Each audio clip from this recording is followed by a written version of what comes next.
My name is Mireille Miller-Young. I'm a professor in feminist studies at UCSB, and my work is on Black feminism and the politics of visual culture and sexual culture. And I'm so happy to be here with Yolonda Brinkley, who's the founder of Diversity in Han, and Wendy Eley Jackson, who's a colleague here, professor here at UCSB, and a filmmaker. Thank you so much for coming to watch this incredible series of short films, which included a film from Wendy. So I'm really excited to, I'll start with you, Wendy, to ask you more about the documentary you made, which was the first film in the series that we watched, called The Invitation. And I was really happy to see it because I'm hungry as a professor for any kind of historical documentary centering Black women, and to have footage and to have like them in their own voices narrating their lives, and to really focus on the kind of importance of thinking through intersectionality, the fact that they're women, that they're Black, that they're working people, and that in the process of creating community, you have to also fight racism. Right? So I wanted to ask you what you learned from the process of making that film. And also, as a UCSB professor, can you tell us, were there any UCSB connections to the filmmaking as well? Absolutely. Animation was done by my student, Marcella Frisner. And I was so happy. Marcella was graduating last December when I first got this call to ask if I would do it. And we'll talk about how fast the turnaround was. But I called him and I said, there can't be any conflict of interest because I want to pay you. And I shared with him what the story was, and he said, no, I'd really be honored to do it. And he lowballed himself, and that was I don't know if it was me being the professor or the mom that said, you're so talented. You are worth.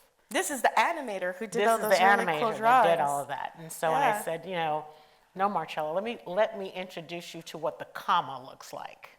All right. Right? I believe you attend school, you're researching, you're learning, that when you come out, you're a filmmaker. And so, I want to make sure you get your just due, whether you've been doing this for a year or 10 years. You are of value. And see how much we love you as professors. We love our students so much. We do. We'll give you your first job if we can. Here's what I learned about this in doing this. And although I know a lot about the organization, what I didn't know, it's the power of what two women with a vision can do. To go from a kitchen table to now 17,000 women. They are the puppet masters behind a lot of public policy making changes behind the scenes. So when we talk about community, we're not just talking about our zip codes. We're talking about our love for, unapologetically for our people, and more people benefit from that. But when you come together as friends and you have a vision, what that vision can do.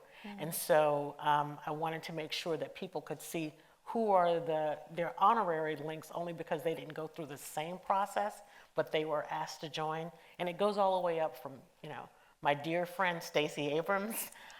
Stacey Abrams, that was me cheering, sorry. To our Vice President of the United States. And so these are amazing women from behind the scenes that are, all walks of life, as Simone Sanders mentioned, that have made huge differences. Did you, by the way, get to interview any surprising people for this, or anything kind of interesting Cory happened Booker, in the and interview? by the way, this was made during COVID. Oh, wow. So there were still mask mandates. There were, there was a lot. I had to go. One of the producers got sick. She couldn't come. And so I begged my husband, who's out there. Hi, sweetie. It's my husband, Maynard Jackson III. And I said, listen, I need you to produce with me. And so we took a skeleton crew. I'd worked with Henry Adebanejo, who was our DP. Henry had he's been nominated now for 2 Academy Awards. He did I Am Not Your Negro with Raoul Peck. And he had done Maynard, but he also had done Black Like Me. So Henry's been around. My dear friend Brian Chen, it's amazing what you can do. So for my students, I did this documentary in 10 weeks while I was teaching you. Wow. Flying. That is amazing. From start to finish, that was clearances, that was interviews, that was flying to, to DC, that was being on being COVID compliance.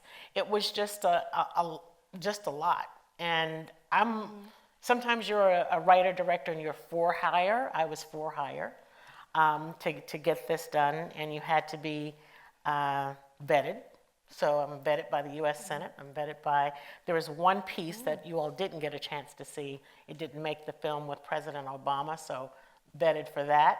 Wow. He would have been my third president and a doc that I'd done. But it was a lot of work. I think I gained 20 pounds, and my husband loved me through it. And then we were able, I shared with Yolanda, hey, we just finished our doc, and she was just like, oh, I'd love to see it.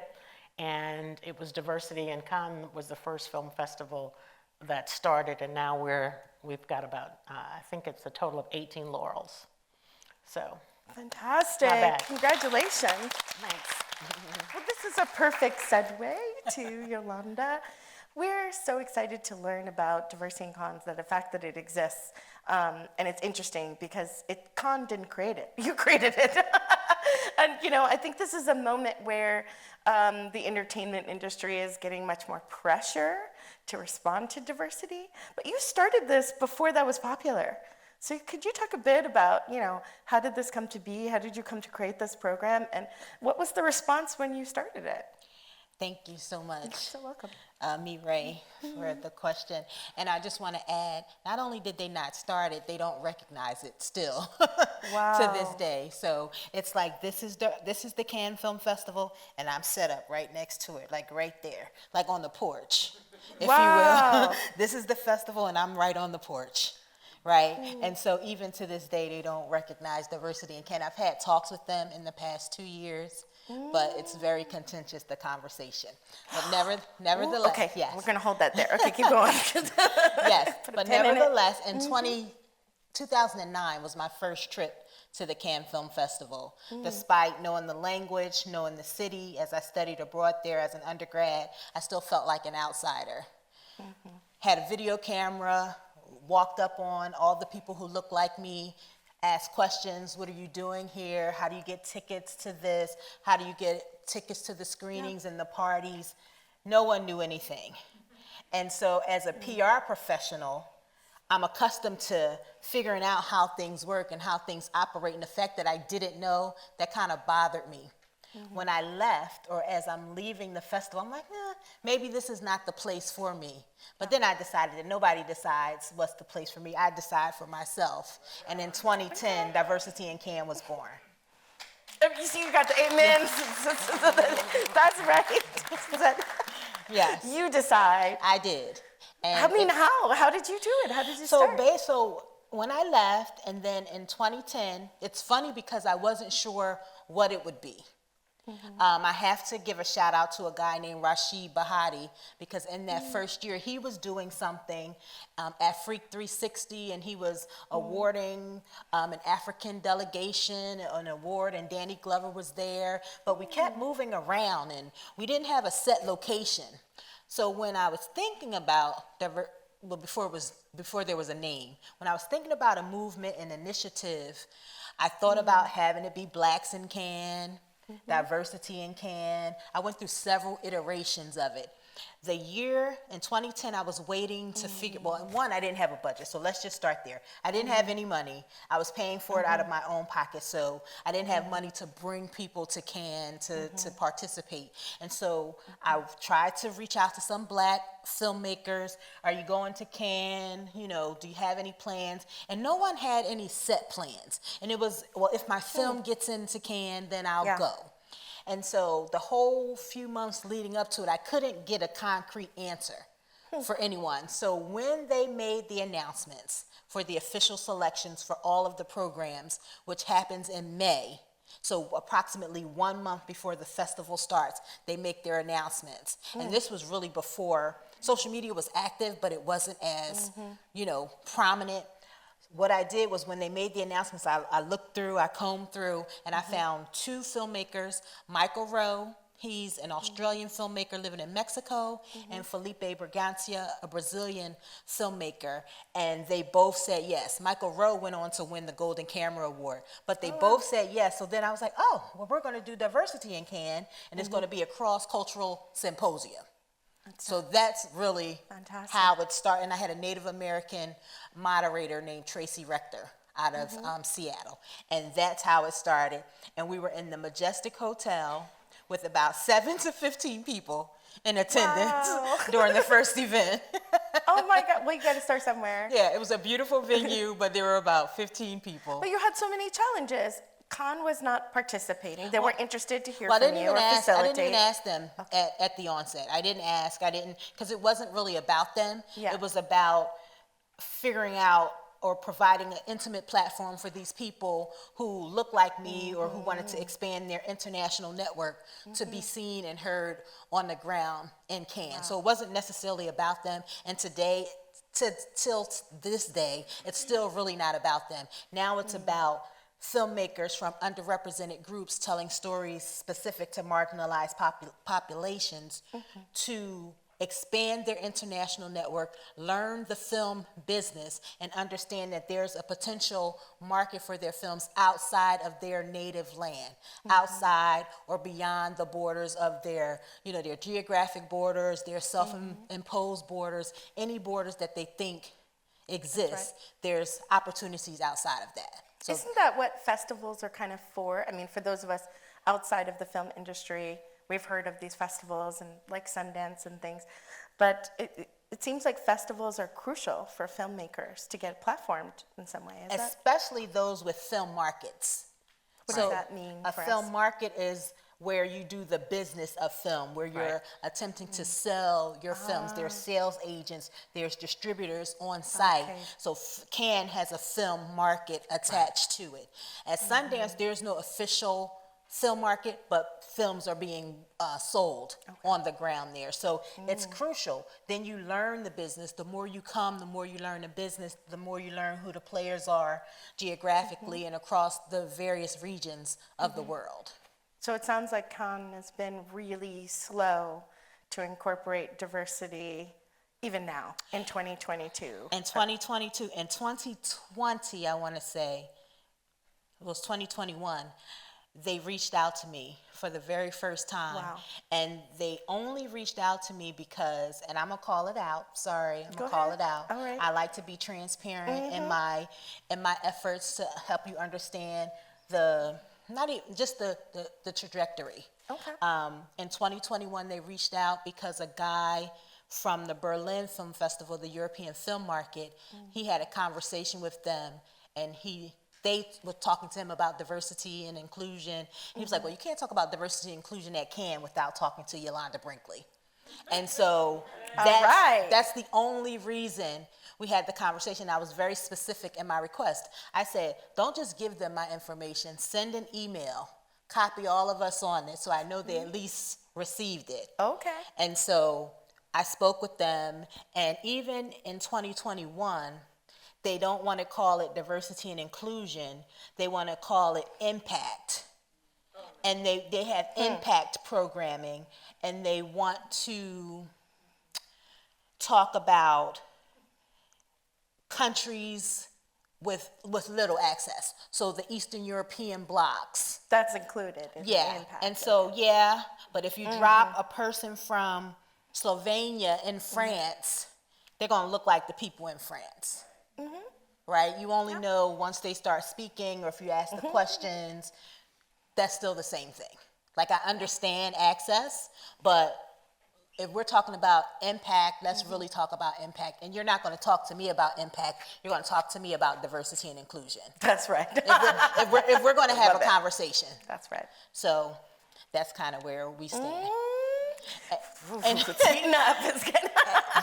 I was invited to the Locarno Film Festival this year in Switzerland as a result of a panel that I was on at the UK Pavilion in Cannes this past May, and several of the representatives from the Cannes film market were there.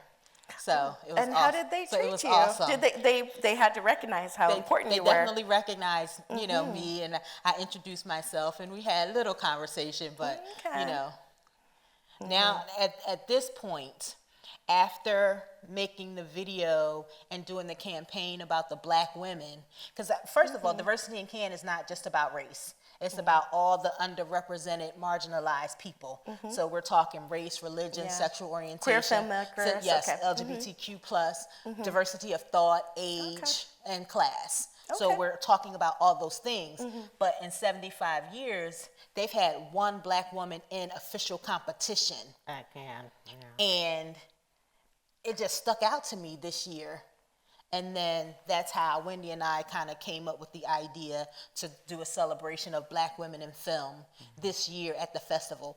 I could take that number or any population. I could do Asian, I could do Latina, I can do physically disabled women. The issue remains, but the Black woman's, that number would stand out. I didn't have to do any research on that.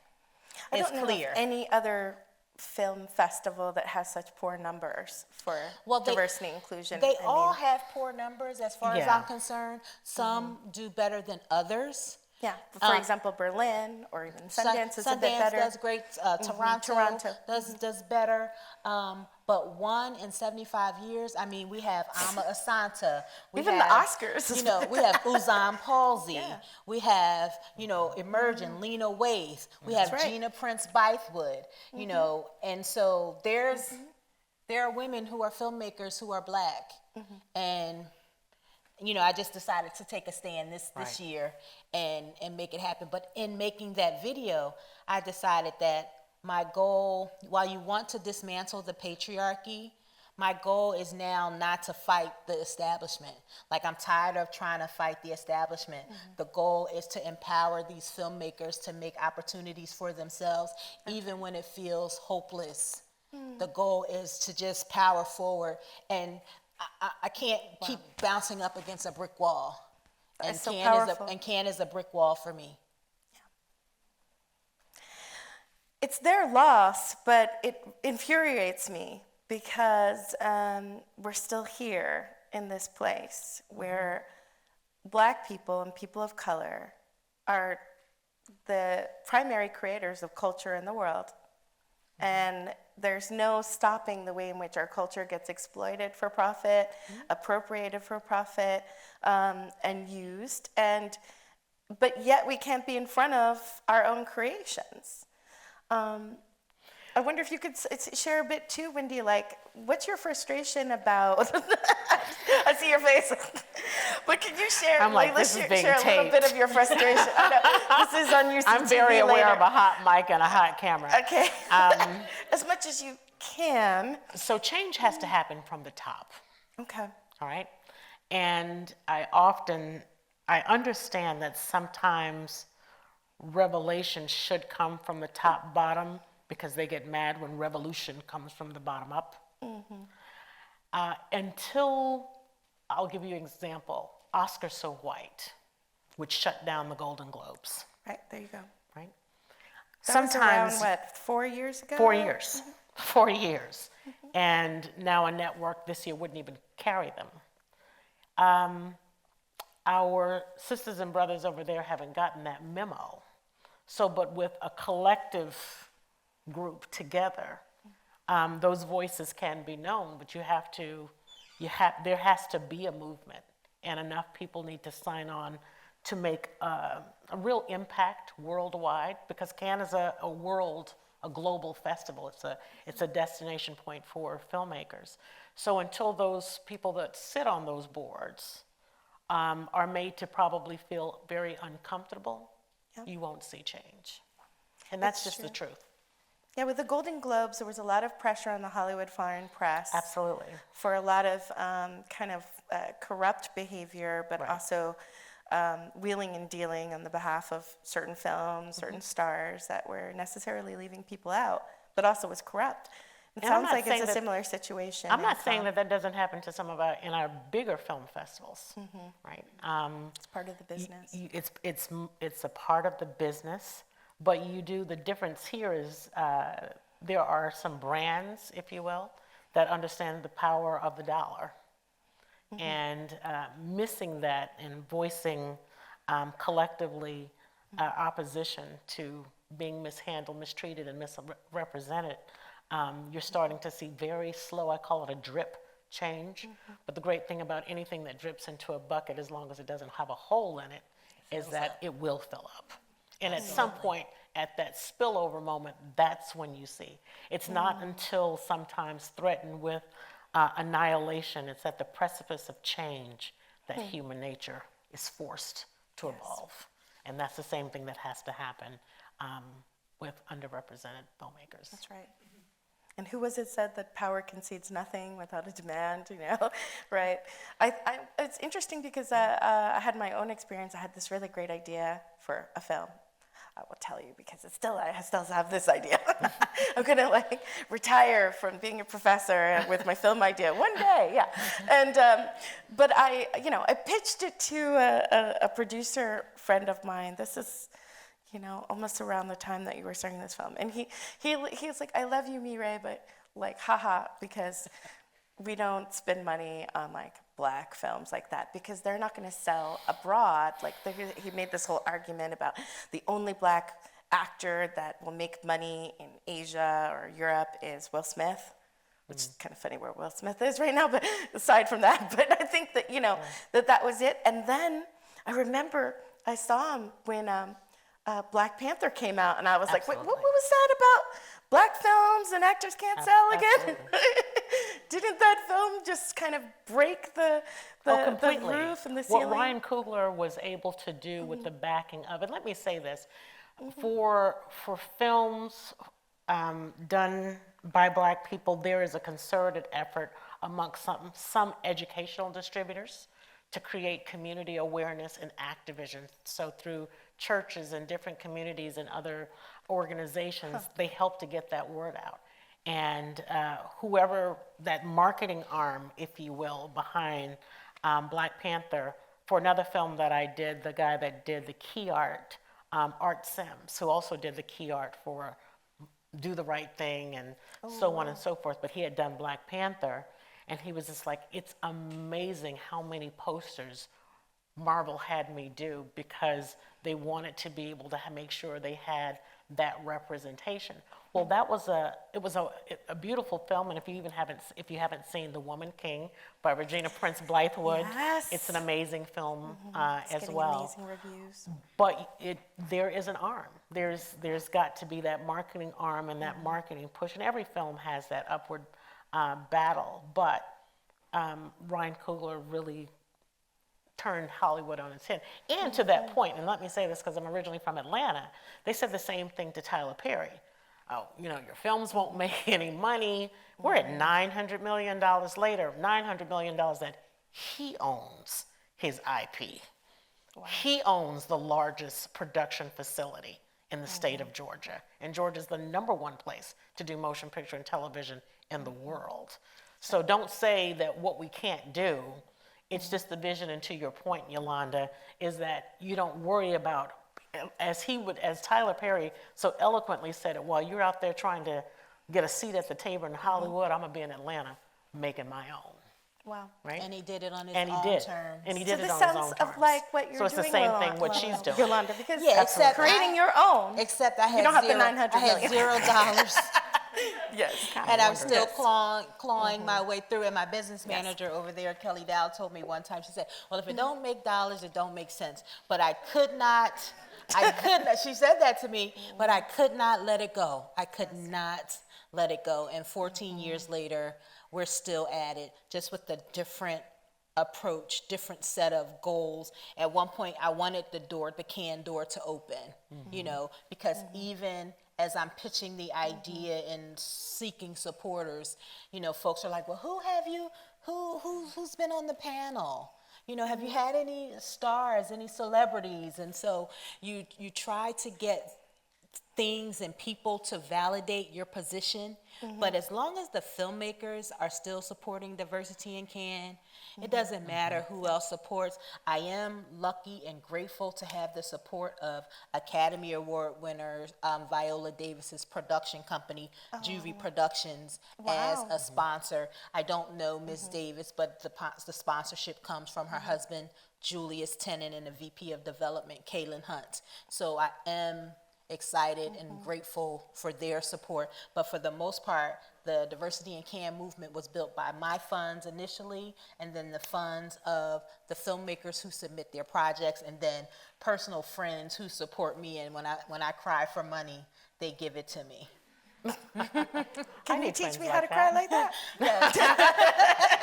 Listen, my friends, they have no interest in the Cannes Film Festival. They don't even know where the Cannes Film Festival is. But if I say, hey, can you go watch these films? I'm having an online screening, and I'm about to launch a campaign because we're producing our first short film within the next couple of months. And I'm having 100 people times $100. And I have a list of about 250 people that I think will give me $100. So we're going to see how that works.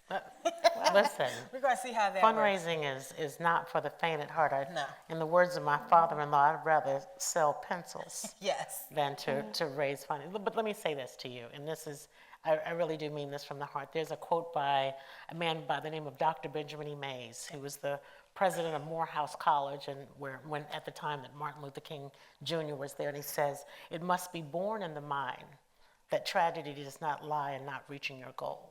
The tragedy lies in having no goal to reach. Not failure, but low aim is sin." Yeah. You keep pushing those. Thank you, ma'am. Aww. Thank you. Yes. It really is impressive that you listened to that inner voice and pursued it. And we're here 12 years later, going on 13 about. Are you already planning for next spring? I am. I'm always planning for next spring. Submissions are open for the Diversity in Cannes Short Film Showcase now, and I'm actually in conversation with the British Film Institute to do another celebration of Black women in film this year coming up. So we have to figure out what it looks like, but we are in conversations to have it. And I just have to shout out the British Film Institute because they hear me. And they keep having conversations with me, whether they like it or not, or whether they like the movement or not. They understand the point behind it, and they are open to the conversation. So I really appreciate those who are open to hearing it. It seems that, you really have to find those kind of special supporters who understand the significance of independent film, and significance of people of color, Black people in particular as filmmakers, and the important voice they have, the important kind of insight. And, in watching the films tonight, I felt like each of them spoke to something that felt familiar, but that you don't normally see. And I love the fact that they were this short format, which kept it, kind of fresh. It seems very hard to even find that format, on streaming even. You would think there would be more short films. So, there are certain networks now trying to buy into it. HBO Max has Netflix, but typically short films have had to find their own way for distribution, right? And it really doesn't matter who does it. New York OpDocs does a really good job for docs, and that's when you get to your point about the film markets. Every film festival doesn't have a market, So when you start thinking about the big ones, the Tellurides and the Sundance, and by the way, it's the most expensive film festival I've ever attended in my entire life. I could go to Disney World with 10 kids and not spend that kind of money. But you were coming. well, I was coming to Cannes, for those that don't know. So I was coming to Cannes, and the week before, my husband tested positive for COVID. Well, I've known my husband for 46 years. We get down like that. So If he got it, that means I was going to get it. I got it. We recovered, and the producers, the executive producers came. But you missed the festival. I missed the festival. I was saying out of a the ticket. The price. Oh, the price. Yeah, the house. So you said you hadn't been to. How much it cost? It's a lot. I mean, well, I don't know what. Oh my God. So let's think about pounds Euro. versus and euros. Euros, yeah. Well, so we were going to go to London and then Yeah. come down. No, out of a lot of money. But we made up for it this summer. Just for 1 week, I found a way to spend it all. Okay. You got to spend your money. But the price is prohibitive for people who are just experimental filmmaker students, working class folks, do it yourself. How would anybody be able to afford even to like show your film in a festival like this? So having gone for the past 13, 14 years, it is doable. It is expensive, but you can do it for as little, not for as What's little. little? But you can do it for a couple thousand, maybe like 2,000. So You'd have to stay in Nice, but you could still do it. So the lower end, you have to stay in Nice and then ride a bus if you can get on the bus. But if Cannes is your ultimate destination, then you find a way or you make one to get there, if that's your interest. Or you can do it for as much as you like. You can stay at the Majestic Hotel. You can fly first That's class just too much. across the waters. So I it wanna can do be that. done. It can be done. How I much does tell that people, cost? if you have the money and you'd like to attend, please do, because then you get an opportunity to meet people that. Let me say this. Because, see, I teach them. And I know what some of their wallets look like. Yeah, but if they take the money, of course, if you're going to make a film, use the money to make a film. Don't come to Cannes if you're going to make a film. But if you're buying lattes every day, you're going to the Chick-fil-A line every day, save some of those coins and come to Cannes if you are trying to invest in your film, in your global film career. I think it's worth it. A lot of people say, well, I'm not going to come until I have something in the official festival. Mm-hmm. What's the likelihood that you're going to have, and I believe anything is possible. I believe anything is possible. Mm-hmm. But what's the likelihood that you're going to have something in a festival? So you mean to tell me you're going to miss out coming to the south of France, the Mediterranean as your backdrop, because they haven't picked your film? Like, they're not going to pick your film. But there's a whole business of film there. There's a whole entire film business with people, with thousands of people, tens of thousands of people outside of the patriarchy. Don't block your blessing waiting for the patriarchy to accept you. Okay. Now, you will be accepted. Some people will. Spike Lee, Bill Duke, That one black woman? Yes. Maddie Dia. Like, so you will be selected. But the likelihood is slim to none. So my point is, take it into your own hands. If you're interested in a global film career, then you're going to need to make some sacrifices. Just as an example, the High John film. Yeah. That's a film directed by Jordan Pitt. And who was the actor? He was also the actor and the director, as well as Serena. Sorry, the woman. But that's a collaboration between a writer that I met in Atlanta, Jordan, who I met in Cannes years ago. And they work together based on their relationship with me. And so the more you expose yourself to different people and different organizations, like she's in Atlanta, Jordan's in the UK, they probably would have never met, right? For it not having been the connection. So you are making connections with people that you may not meet on a normal basis. Festivals I've done a lot of film festivals. And festivals are definitely good that way. And to your point, you're right. Everybody has a vice. You sacrifice your vice. There's the 5 P's. Proper planning prevents poor performance. So you can't save money and go. Yeah.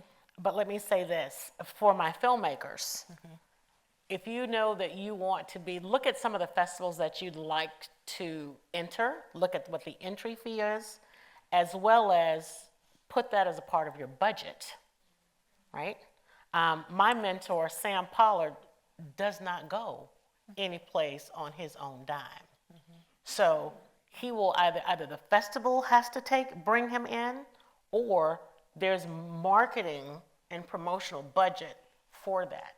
But as a filmmaker, you're not just thinking about your film, the business of film, and that's where I suggest people attend the PGA conferences, which is open to even non-PGA. One of the things that they teach you is add that to your budget, especially as an independent filmmaker.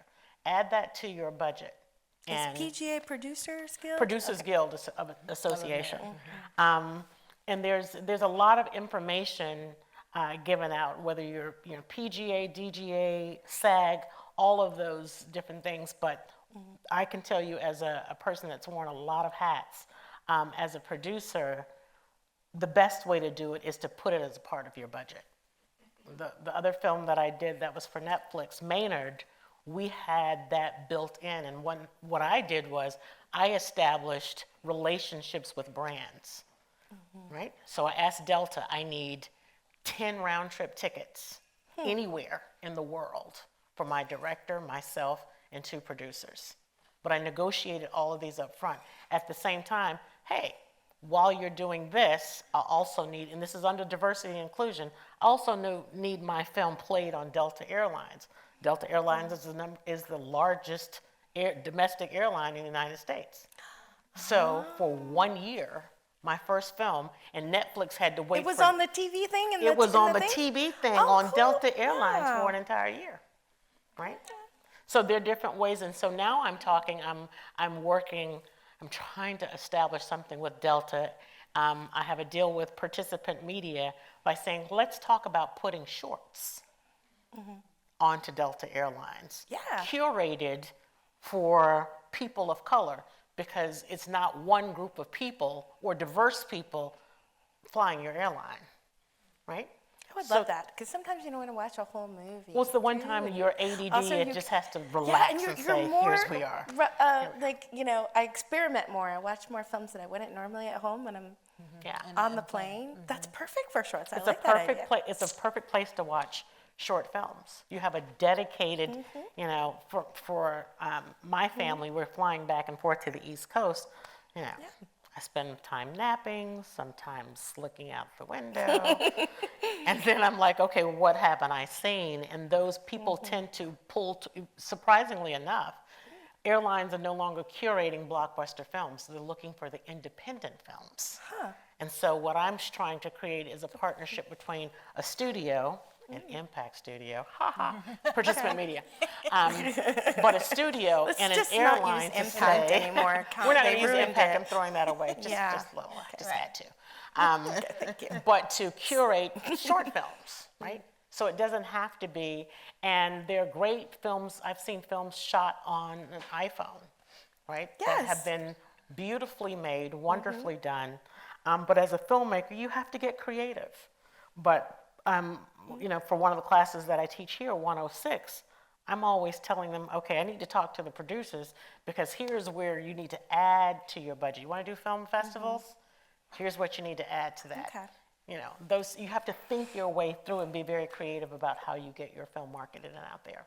I have one more question before we're going to open up to Q&A. And that question is, in like a perfect world, like just say you can have like your dream come true, like it's granted, fairy godmother. What would you want to happen to empower Black women in film, yourselves as included? Magic wand wishes. Okay, so go. Unapologetically, I have this philosophy where I am in my life. I have more runway possibly behind me than in front of me. Well, it's the truth. I mean, numerically speaking, it's the truth. I got 25 summers. Well, I'm over 50. I have an AARP card. I would like to empower women through storytelling that's why I'm here at UCSB. I love my students, and I want them to be the very, very best. And I even, how they can tell you, I give them probably a little too much access to me, because I do get text messages at 2, 3 o'clock when they're playing games over in Ivy. But I want to, yeah, you guys know it's true. But I want to teach them the power of storytelling. I had a situation, and this is a good example. My husband and I had optioned a New York Times bestseller for 3 years. And 50% of the book is about my husband's family. And it was optioned, the option was taken away from us and given to a different storyteller. And I was so upset, and it was about money. This particular person didn't need the money because they're on the billionaire list. But they wanted more money from us, and we just didn't have it at that time. And I was so upset, and that night, it was actually last year, it was at the, my showrunner for a show that I've done called Ella and Marilyn, Debbie Allen told, she was getting the governor's award, but later she would text me and say, you have a voice. Be very creative, but use that voice and make sure with that voice you empower other people. That's part of my purpose. My purpose is to empower not just my African American daughters, but all of my daughters, right? To teach them the power of their story. Do you have to write a script in English? No, but you do need to translate it for me. That's right. Right? And to give them that power and let them know that all things are possible, but you just can't give up. Everybody talks about being the first and the glass ceiling breaker, but nobody talks about the headache that person had to get to do it. I'm willing to have that headache to make sure that others that are behind me get that opportunity. And that's what I hope that they pay forward. Right? That's beautiful. And you didn't even need a magic wand, you're already doing it. I love that. Yolanda? So if I had a magic wand and I had a message for Black women, I think it would be just you are worthy, you are enough, and helping them see their value without waiting for validation, without waiting for permission. I would just help empower them to do what they do best. There's all kinds of things, Black Girl Magic, Win with Black Women, all those things are true.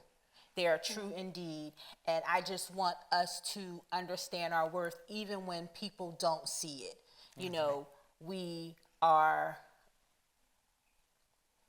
the mothers of many things, and you look back in history, and we still have the power to do great things and do them without validation. So that's really kind of where I am with it.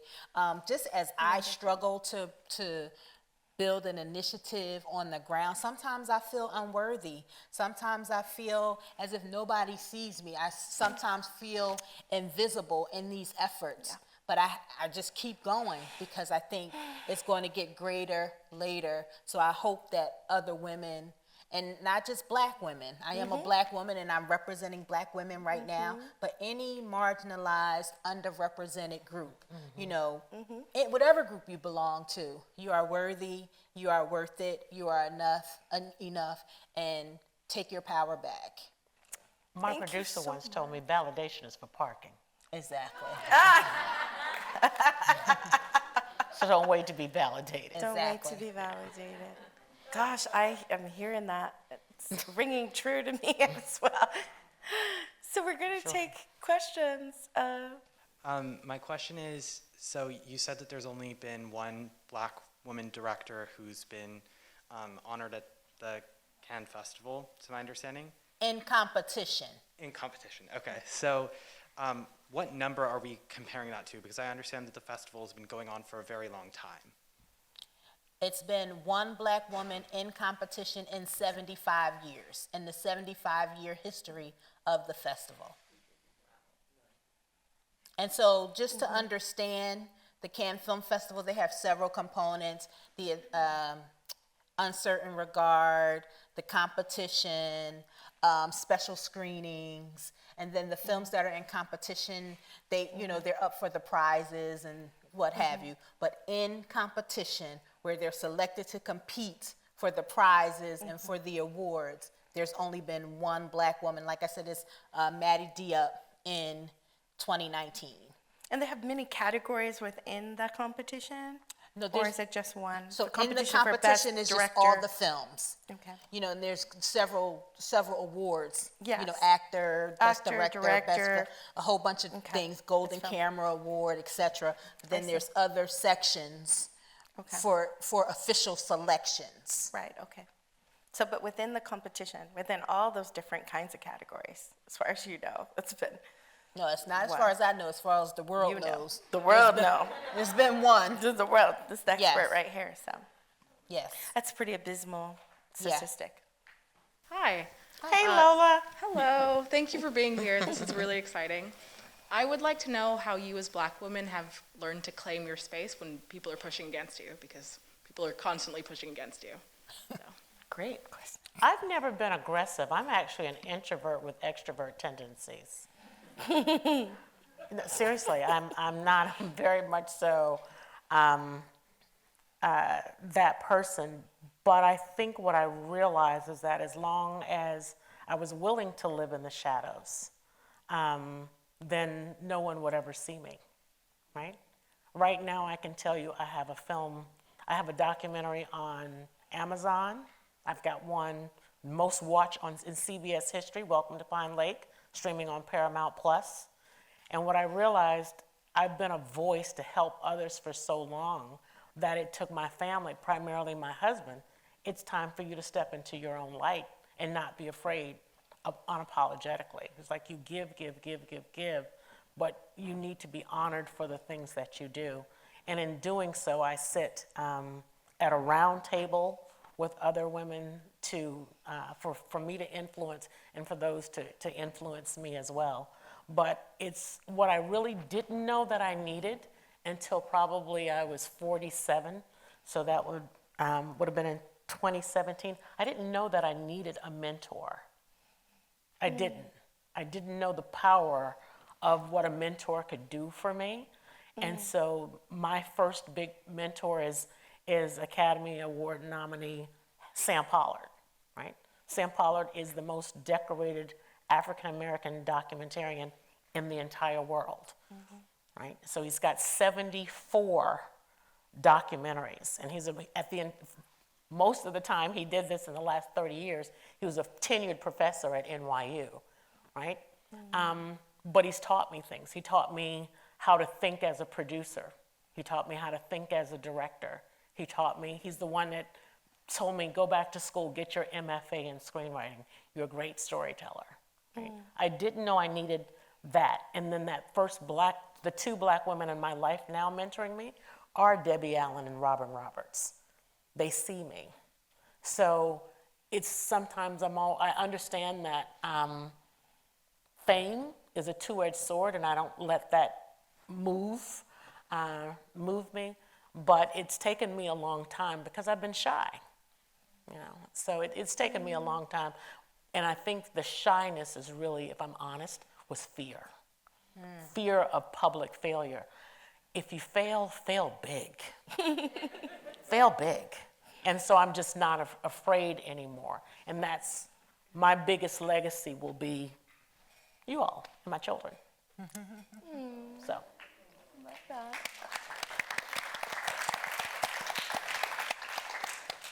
We really do love our students. It's We do love our They don't know students. it. They give us like not great evaluations, like they just write one word like good instead of a sentence. They should write the evaluations because they really do help. Can I just take a point of privilege? I wouldn't be here if it were not for probably two people, Constance Penley right here. Connie. We love her. Thank you for seeing me. And then Chris Jenkins. But I was willing to apply and they were willing to hire me. So that's how I got here, and I'm not as shy. I'm still shy about certain things. But. We are so lucky to have you. You? Yolanda? So I've never been shy. Ever. Wow. No, I have not. And I'm assertive. And I have to attribute that to just my upbringing, my family. As a child, I mean, I was a lot. And then I had to channel that energy. So I credit my family,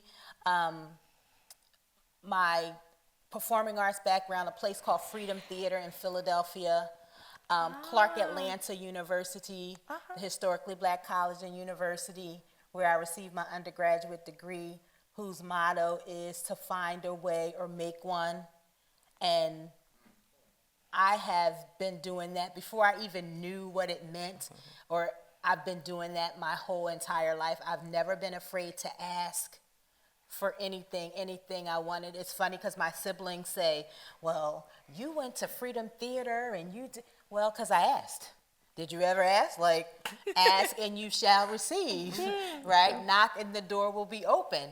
If you don't ask, you won't get. So I believe in asking. And then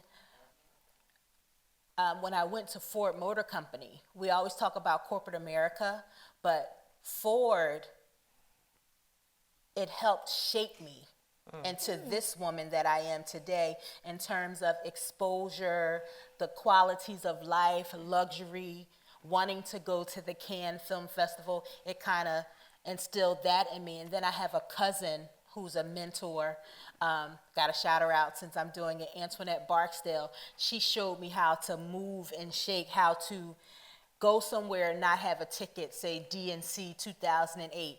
Meet me in Denver, okay, cousin, and we got tickets to get into the Democratic National Convention. So it's all of those things that have impacted my life that helped me just keep going. And then when I started at Ford Motor Company, I was teaching. I taught 8th grade French for 4 years in Baltimore City through Teach for America. And I was teaching in a black school in a black neighborhood with a black principal who I loved, who I would go head to head with, arguing about who's coming in my class and not. But when I got to Ford and I started feeling inadequate, he said, do not allow those people to make you feel less than what you are. You come from good stock. And no matter what they say, you are excellent. His name is Dr. Andre Bunley.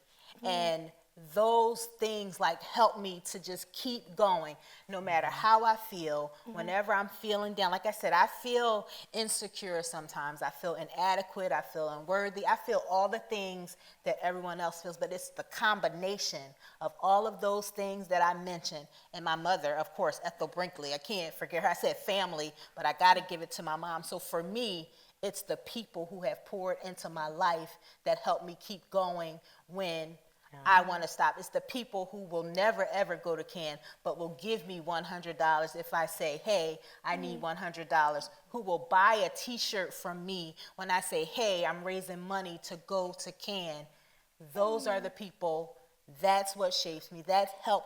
Those are the things that keep me going when I feel like I don't want to go anymore. Love it. Thank you.